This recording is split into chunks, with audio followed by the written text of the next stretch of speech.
मात्रा स्पर्शास्तु कौन्तेय शीतोष्ण सुख दुःखदाह आगमापायिनो नित्यास्तान स्थितिक्षस्व भारत. हे कौन्तेया, तात्पुरती उत्पन्न होणारी आणि कालांतराने विनाश पावणारी जी सुखदुःखे आहेत ती हिवाळा व उन्हाळा यांच्या येण्याजाण्याप्रमाणे आहेत. हे भरतवंशजा, ती सुखदुःखे इंद्रियांना होणाऱ्या जाणीवेपासून निर्माण होतात आणि मनुष्याने ती क्षुब्ध न होता सहन करण्यास शिकले पाहिजे. तात्पर्य योग्य कर्तव्यपालनासाठी एखाद्याने अनित्य असणाऱ्या सुखदुःखांची उत्पत्ती व विनाश सहन करण्यास शिकलेच पाहिजे. वेदाज्ञेप्रमाणे एखाद्याने माघ, जानेवारी, फेब्रुवारी महिन्यातही भल्या पहाटे स्नान करणे आवश्यक आहे.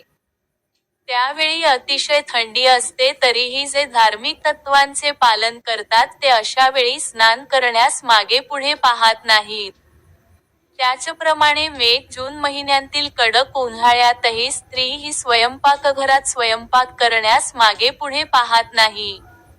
प्रतिकूल हवामानातही मनुष्याने आपले कर्तव्यपालन केलेच पाहिजे. त्याचप्रमाणे युद्ध करणे हे क्षत्रियांचे धार्मिक तत्त्व आहे आणि जरी एखाद्या क्षत्रियाला आपला मित्र किंवा नातेवाईक यांच्याबरोबर युद्ध करावे लागले तरी त्याने त्याच्या नियतकर्मापासून ढळू नये.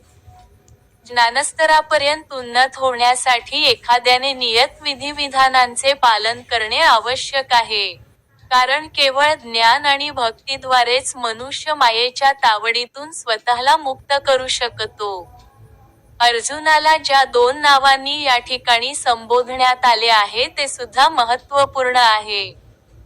त्याला कौन्तेय नावाने संबोधण्यामुळे त्याच्या आईच्या बाजूकडील थोर रक्ताच्या नातेवाईकांचा बोध होतो आणि भारत या नावाने संबोधण्यामुळे त्याच्या पित्याकडील असणाऱ्या महानतेचा बोध होतो.